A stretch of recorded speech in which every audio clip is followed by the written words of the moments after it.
The Cherokee Jubilee Stone. The Cherokees' largest gathering in the United States is in Tennessee. You go there, there's a museum. I can't wait to go there. But in that museum, they have found this. It's called the Cherokee Jubilee Stone. And what archaeologists have discovered is that there are holes. You see those holes right there? Hole right there? Those are every 50 years. Those holes are found in this stone. Every 50 years. Now, according to the Torah, the instructions of Moses, every 50 years is what? A Jubilee year. Now, maybe that's coincidence, Jim. Well, that's interesting because there are scratch marks. See all these words? There are scratch marks also on this calendar. And you won't believe what they are. They just happen to fall on Passover, Pentecost, trumpets, tabernacles. The Cherokees were celebrating the Jewish feast?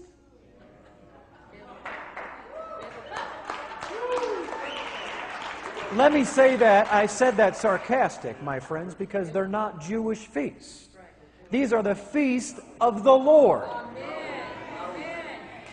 The American Indians, not my opinion, folks, it's archaeology. They have found that every single tribe found in the United States is of Hebrew origin. Do you think that God meant it when He said, I'm going to scatter them throughout the whole world? On the 70-foot wall they found in the cave down there was the ancient hieroglyphics. Do you know what it was written in? Ancient Paleo-Hebrew. That's right. Isn't that interesting? For those of you that don't know that, it's amazing. In Utah, near Blanding, Utah, Natural Bridges National Monument, we have these beautiful arches, and under them, the Anasazi Indians drew petroglyphs. And here we see Dr. Swift pointing towards some of the petroglyphs. Just above my head, you see the Anasazi warrior, and you see the snakes. But we almost have enough dark to see the Brontosaurus. That is very clearly there. Now, it's covered with desert varnish. Let me back up again here. And so it's very difficult to photograph, but there is the shape that is unmistakable, that you can see. Once it's been pointed to, you can still see it pretty clearly. A Turvey fossil. In Colorado, we have this made by the Fremont Indians, who were contemporary with the Anasazi, that looks like the Triceratops, the three horns, the frill down the back of the neck. It looks more like a Triceratops than some of the people there, supposedly represented by the Fremont Indians. Obviously a Turvey fossil again. This one's from the Grand Canyon, again with a heavy desert varnish over it, which is an indication of antiquity. Somebody shot him in the tail, and you can see what happens if you tried to mess with it today. If you tried to do any carving, it would really show up, breaking through that desert varnish. Another Turvey fossil.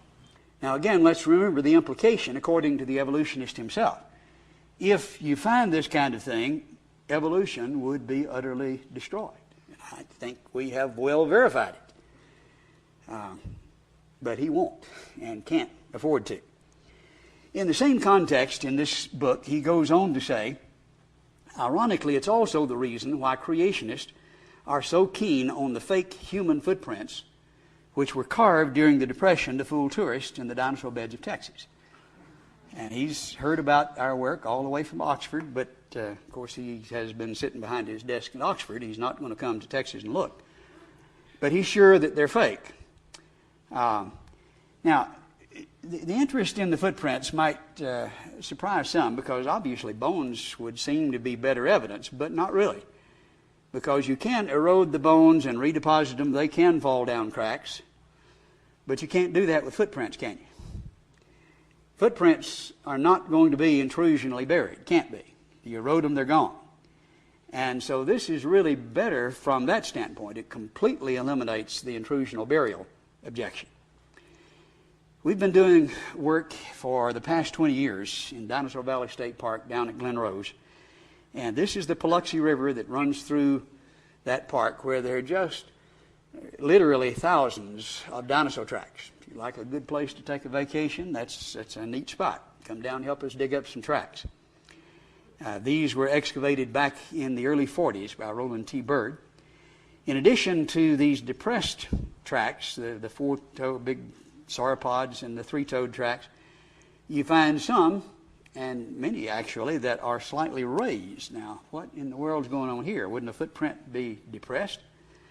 Yes, the footprint is depressed, and then other material washes in and fills in that depressed track, and sometimes that infill material then becomes harder rock than the surrounding material that the dinosaur stepped in. And that harder rock is then resistant to erosion, and as it's subsequently exposed and erosion exposes it, it's resistant and then is slightly raised.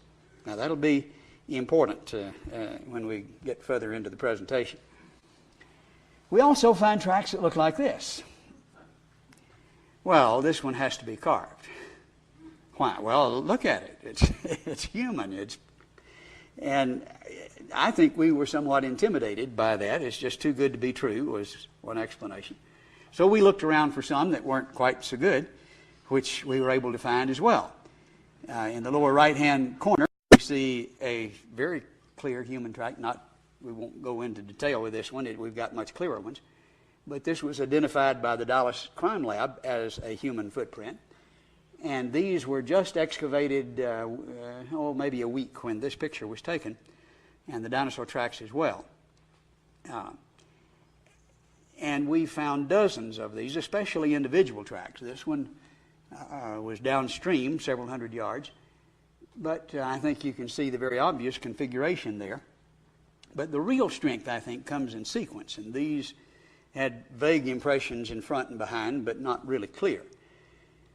Stan Taylor decided to test this in the early 70s by finding two tracks in the river and seeing if they went back up under the riverbank. He said, let's remove these layers of limestone and clay, about 6 feet of alternating layers, and if they continued back up under the riverbank, what would that say about the idea that they were carved? That'd pretty well rip it, wouldn't it? Well, back up under the riverbank, the trail continued. He found 9 more, and we've since then extended it to 14. And these were very clear. You can see the mud push-up around it and the very obvious human configuration. Well, that caused quite a stir, and several people got very excited. Glenn Kuban, though, came up with an explanation for this. He says, look, we've got some of these duck-shaped tracks that erode to look like the shape on the right, but these elongate tracks erode to wind up like what you see down at the lower right-hand corner, which is kind of human-like. You see, this is just an eroded dinosaur track, and that's the way he explained it. It wouldn't really explain that mud push-up, and the real clear configuration are not likely. And the real problem is when you look at these tracks, you see that raised infill that with erosion doesn't erode to look like a human track. It gets sharper and clearer.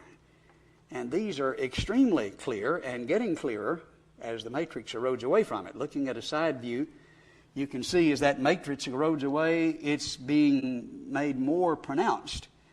And so those duck-shaped tracks, as well as some of the elongate tracks, show this raised center. Plus, notice the cast that was made by Stan Taylor back in the 70s when he uncovered this trail initially. The detail just defies the idea of an eroded. Does this look like an eroded dinosaur track to you? If you had more dark, you could see it a little more clearly. When you put a human foot in it, it just fits perfectly, and that's really the best. You put your foot in it and you feel that molded shape. It's very persuasive. We extended the track further back to the south, and this is the track that really persuaded me, and you have to look at it carefully for a moment. Here is the dinosaur track that's about 25 inches long.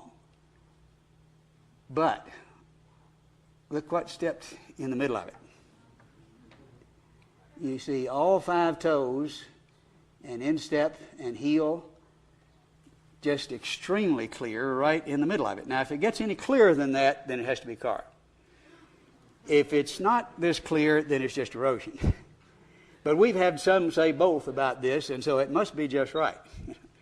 In fact, when I made the first presentation of this one at a national science meeting in Tennessee, Glenn Kuban, who had gotten Humanist of the Year for his explanation of eroded dinosaur tracks, which shows how much the humanists were concerned about this argument, just went berserk. And it was interesting to watch him. And he got on a plane the next morning, which was Sunday morning, and flew to Glen Rose and was in the river that afternoon with a big iron bar.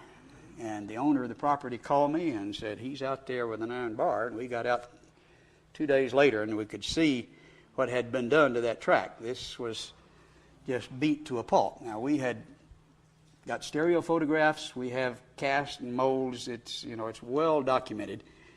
But I think he was just documenting how much that bothered him. That one you can still see in a beat-up fashion, but there are a number of others in this sequence that are very impressive. This is several tracks up. This is +6. That was -3. And notice the 3 dinosaur tracks in the anterior portion, but again, something stepped here back toward the heel, a little further back in it. Looking at a side view of that track, you can see to the right the 3 dinosaur tracks that are almost flush. May become pronounced with further erosion. But the depressed portion is extremely human-like, especially when you put a human foot in it. Now, if these are human tracks, we should be able to measure them and see, all right, this is this length, and then this is the same length ahead. And we ought to be able to see a sequence of rights and lefts and rights and lefts, which is not going to be produced by erosion. Now, this one is a right. Directly ahead of it should be, this is the one directly ahead of it, a left. And we can actually see right, left throughout the whole sequence. Now, this is one that's, I think, very clear. This is the way it looked when we first saw it. Just to the upper right-hand corner, you can see something going on up there, but you can't tell. With a little more erosion, the next year we were able to see more clearly, and looking at a side view of that track, and you can see the sandbags in the background. This is at the bottom of the river. You can see the human track with the dinosaur track beside it, not within it, but beside it, and sometimes they're across. There's 134 dinosaur tracks on this platform, with a sequence of 14 human tracks going right through the middle. And so sometimes they're within, and sometimes across, and sometimes beside. But you have here the entire sequence demonstrated of the human tracks, and then an obvious trail of brontosaurus tracks going across at about a 30-degree angle. Now that's impressive evidence, not just something, well, that looks like a human foot. Well, you see lots of funny-looking things in rocks, but a right-left sequence.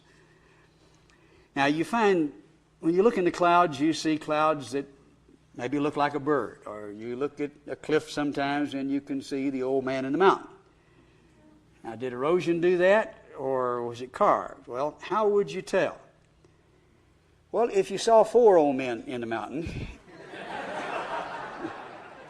you'd have a real good idea that wasn't erosion, would you? When you see 14 in a right-left pattern, this is not erosion. Besides that, it's excavated, almost all of them, from under the overburden. We see the analysis like this. All of them, 14 of them, at least have the general human shape. The length is very consistent, more so than the dinosaur tracks, actually, even though some of them are in the process of being revealed. You see individual toes in 7 of the 14, which is exceptional. Mary Leakey's tracks over in Africa, you don't see any individual. Well, you see the great toe in a few of them. Actually, only 1 that I remember, maybe 2. But none of the individual toes. And, of course, I've shown you the most impressive ones. You can distinguish right from left in 12 of the 14. 2 of them are just oblong shapes. But in front of it is a right, and behind it is a right. They're consistent from one end to the other. And when Glenn Kuban is lecturing on this, guess which 2 he shows? You're right. But this is the way you do science. Richard Dawkins can sit behind his desk and say, I know humans and dinosaurs didn't live together, it has to be carved. But you get out and you do the excavation, and you do the analysis, and you do the measurements, and you do a grid, and you analyze this, and when you do, you come up with, I think, excellent evidence. Though the typical response is, well, yeah, that's interesting, but you need more evidence. Now that's just standard. You just say it that way, no matter how much you got, it seems like. We decided to follow this Brontosaurus trail back in the opposite direction, and especially the drought of 2000, we were able to do more. We pumped the river dry and watered the farmers' fields on either side, and with about 3 months' worth of work, exposed a 500-foot consecutive trail. It's the longest consecutive trail on the American continent, second longest in the world. And it's not only the longest, I think it's the best. These tracks are some of the most spectacularly clear tracks in the world. I think maybe the most spectacular. And a creationist did that. Well, when we look at these tracks, the ones going behind the fellow standing there, they're very different. We know what dinosaur tracks look like. We got a whole 156 of them in this trail, and they're clear, and we understand what dinosaur tracks look like. These look different, and they look like human tracks, as we have shown you. Well, that's impressive, but guess what they say next? Well, you need more evidence.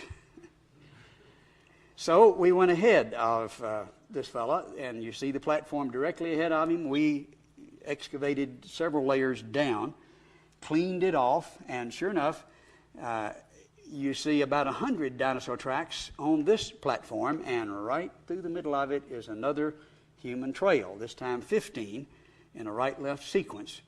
You can see the mud push up around the tracks even from that distance. This was a different individual. This one is about 10 inches. The other one's about 11 and 11 and a half inches. Looking at a close-up of the two tracks in the center of that trail, and each of them would be interesting. We don't have time to do all of that this evening. But you can see the duck-shaped dinosaur tracks here, and they're raised. The one on the left especially dramatically raised, and the one on the right is slightly raised. But look what stepped in the back of the one on the right, with dramatic mud push-up. Not raised, but depressed with mud push-up around it.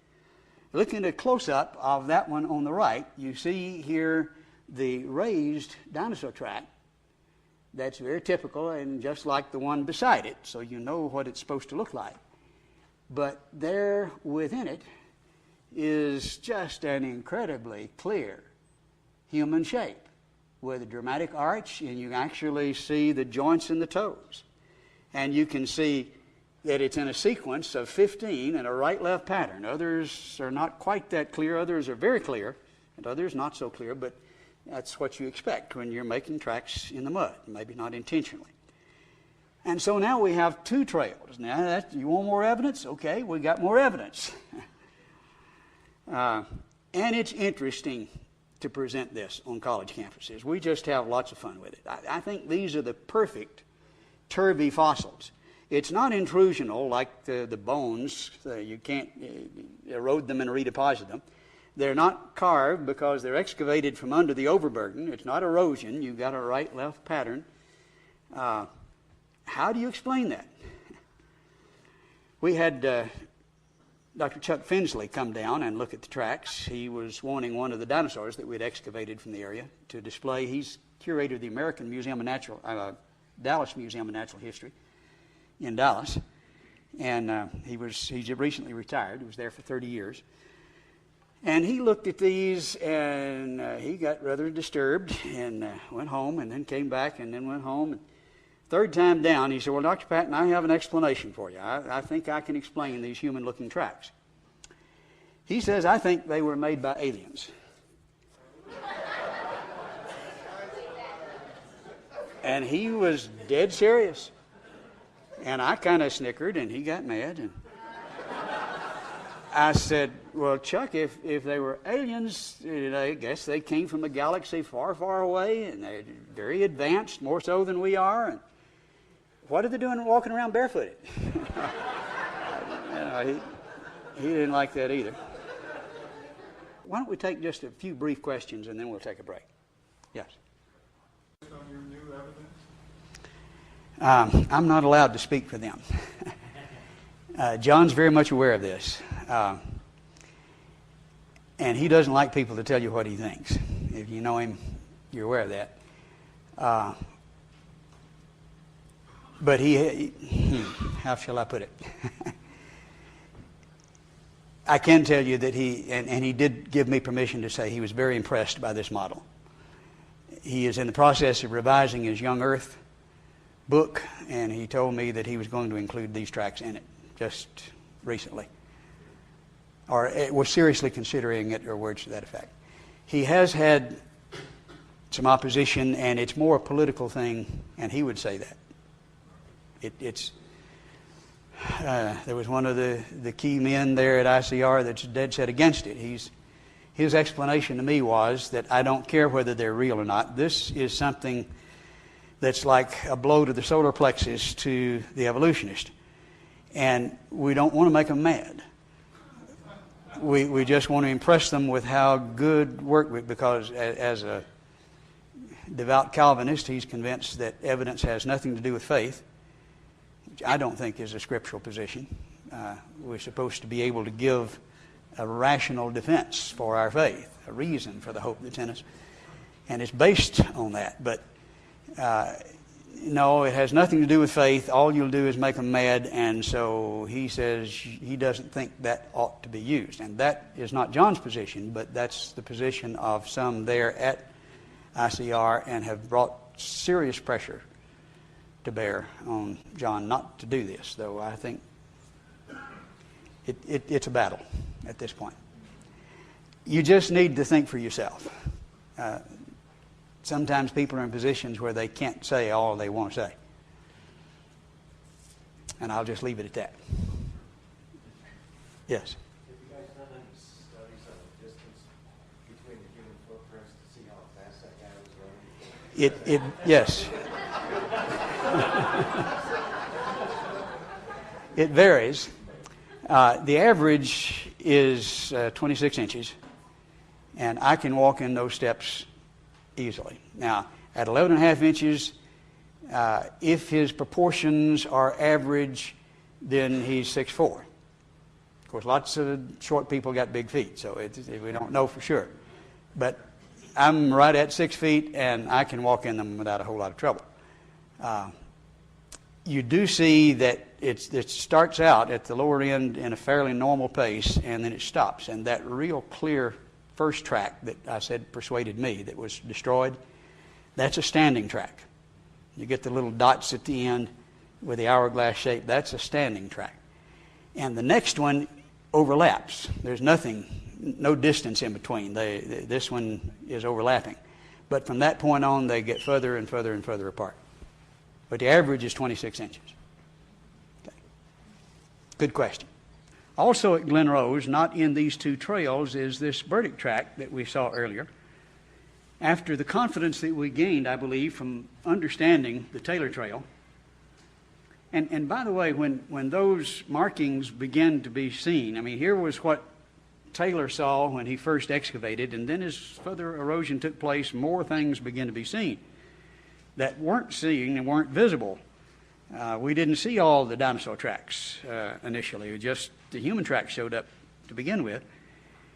And then the dinosaur tracks began showing up. And we didn't understand that. And I backed away as well until we got down and were able to find out what was going on. And yes, we were right both times. Dinosaur tracks and human tracks. The dinosaur tracks, especially the upper part of the trail, are slightly raised. The human tracks are depressed, and so you can tell the obvious difference. But with the confidence we gained there, we went back to look at the verdict track. Is there a way to tell whether this is carved or not? Well, sometimes you find interior structure in a fossil, sometimes you don't. You have to just get lucky. But we decided to section. As you can see here, this has been sawed across. The greater displacement would be at the heel, and here is the cross-section at the heel. And can you see the disturbed material directly under the heel? Now, carving would cut across the contours, but if the contours follow, then obviously you're looking at a real fossil. I presented this at one of the science meetings there in Dallas, and it got kind of quiet. And then finally one of the fellows stood up and said, well, obviously this is a real track, but it must be a dinosaur track that somebody carved toes on. Just completely ad hoc. But I'm glad that he did that, because then we proceeded to test, which is the way science works, and saw it across the toes. Now, this is a real reach, because sometimes we section dinosaur tracks and find nothing. Some of you just have to get lucky. This is very fine-grained limestone and records pretty well, and sure enough, looking at a cross-section here, photographed under black light to make the structure show up and then color corrected, you can see the big toe is there, and you can actually see structures under each of the toes. If you're an engineer, you can see the load-bearing structures. We won't take time to give you that lecture, but it's extremely obvious to an engineer, especially at the great toe, where there'd be the greatest displacement. You see the following contours. And so both heel and toe then have been verified on this track that was just too good to be true. But now then, all of a sudden they're just grasping at straws. They say, well, now wait a minute, it's not too good, because you see the front is broader than the heel. That's kind of distorted, and the toes are spread out. And look, it's raised in the center, and tracks are not supposed to be raised in the center. And we didn't know a whole lot about tracks, but what do you do when you don't know? You get out and you learn. And so we decided to make some tracks. And we got some of these junior high students here to make standing tracks and walking tracks and running tracks, and we find out that they're all different and can be recognized. But this little girl was running in two directions here, and we see three tracks going away and two tracks coming toward us. Looking at the two at the end, here's one coming toward, one going away. A running track spreads out the toes because you push off with the front of your foot, and it spreads it out. And so it's broader than the heel. And you rock over the center, which leaves a raised center. Now, we didn't know that. We learned that when you get out and you do the science. The burdick track is a running track with the pronated toes, and you see the raised center. It's really, our tracks weren't as good as the burdick. It's finer grained. And so I think all of those answers, all those objections were answered. There's also a large cat track that was found in the area, actually 7 of them. This is the clearest. Well, a large mammal skull is what Dawkins said you'd need to find with the dinosaurs. Well, I think a large mammal foot would have the same implication. And so they have to be carved. Well, we sectioned across the pads here, and you can see that cross-section, again photographed under black light. And notice the following contours. Is this one carved? Now, this one likewise, that large mammal foot in this instance obviously isn't. There are other interesting tracks in other places. Antelope Springs, Utah, here displays this track. It's a cast and a mold. One fits in the other.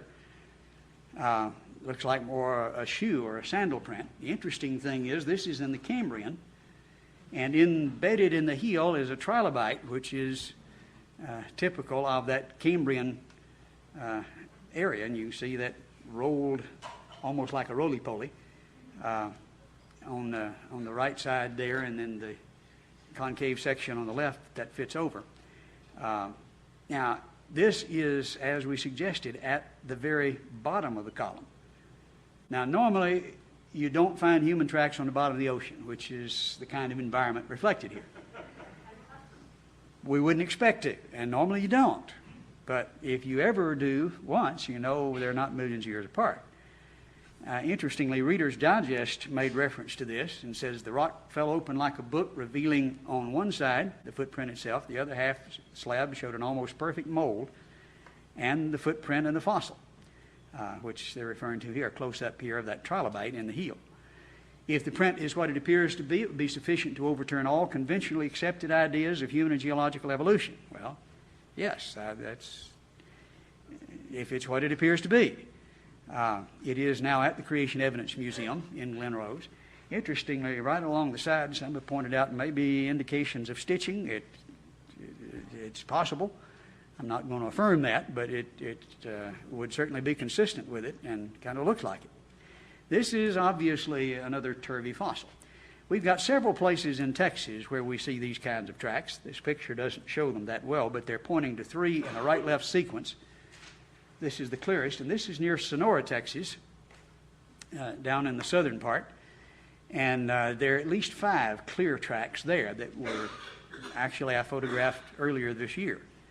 And then in Stinnett, Texas, which is the opposite, right at the top of Texas, top of the Panhandle, they've had a slab with human footprints in it for the past 30 years on display at the Hutchinson County county seat there of Stinnett County. Very clear track with a child's track beside it, and there's 7 that were found. We have another excavation plan to find some more. And some say, well, maybe this was carved, but this has a unique answer to that. Notice the thin, broken layer that you can see that is very thin and much thinner than the depth of the track.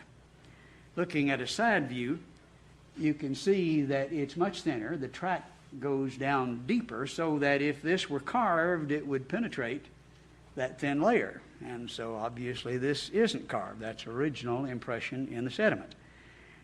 Excellent evidence.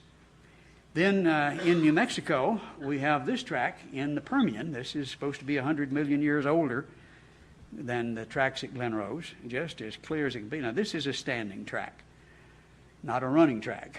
And it's extremely shallow. It's almost impossible to photograph. You have to get the light at the right angle, and it has to be wet, and then it shows up.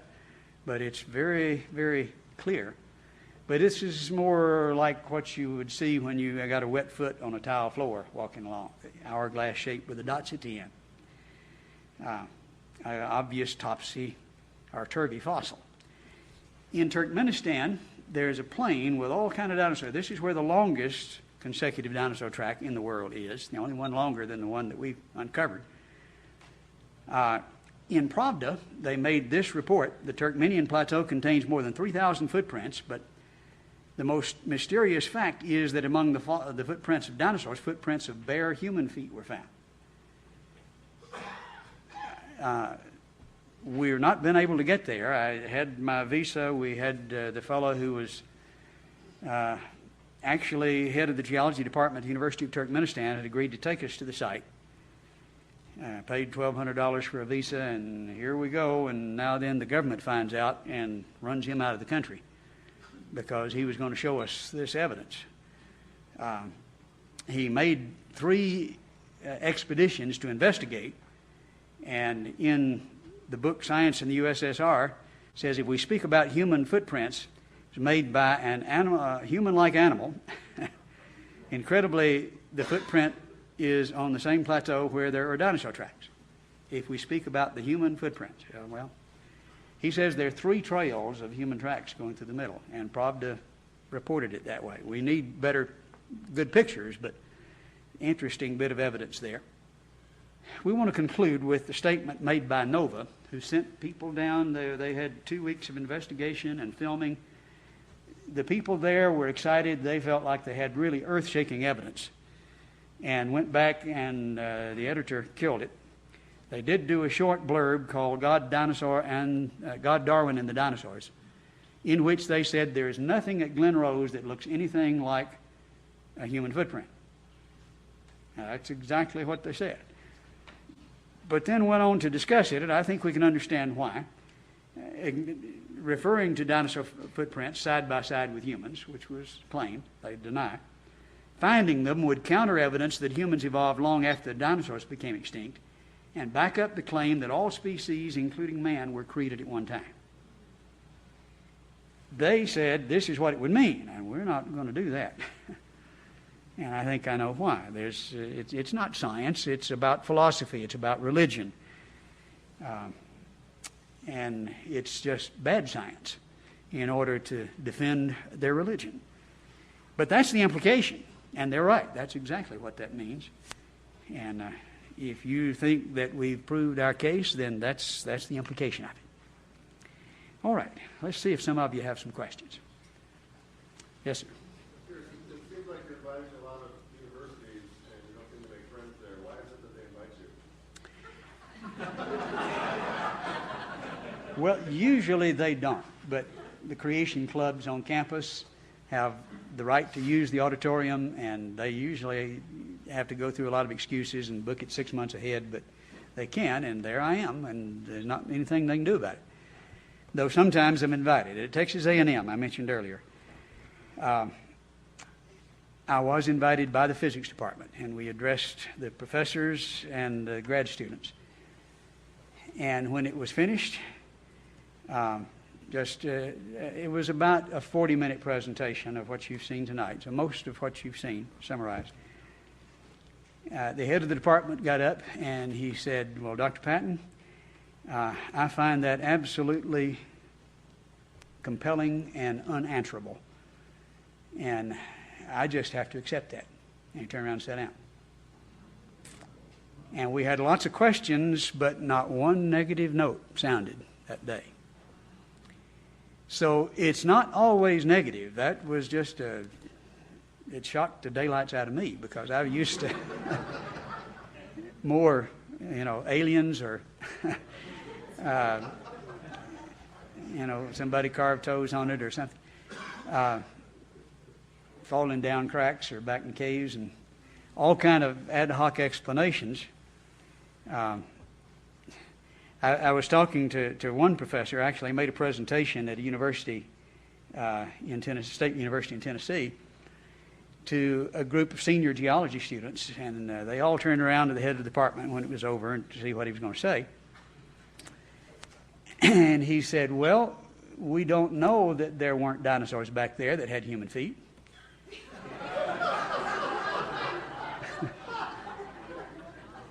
And I thought a minute, and I said, "Well, I guess that's right. We don't know that. We also don't know that there weren't humans back there with dinosaur feet. Wouldn't that make about as much sense?" Wouldn't it be more reasonable to say these things that look like dinosaur feet were made by dinosaurs, and these things look like human feet were made by humans? No, he wouldn't agree with that. I said, "Well, if they were human tracks, would they look any different?" And he just got up and left. That was the end of it. And about half of them became creationists that afternoon. We get very encouraging results. I was at the University of Arkansas about a year ago, and there were 3 geologists who attended. The professors would not attend. These work for the state of Arkansas, and so we're not in academia and probably a little freer. They were very antagonistic the first night in their questions. The second night, you could tell that it had toned down some, and there was more information type questions. The third night, they heard the lecture you've heard tonight, and there were no questions.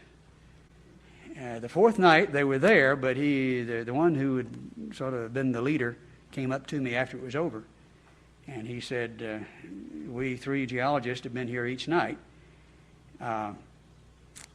and I'll have to say we're impressed. In fact, we're just convinced that evolution cannot be true, and we've just got to start over. Now, what should we read?" So we had some books for him to read.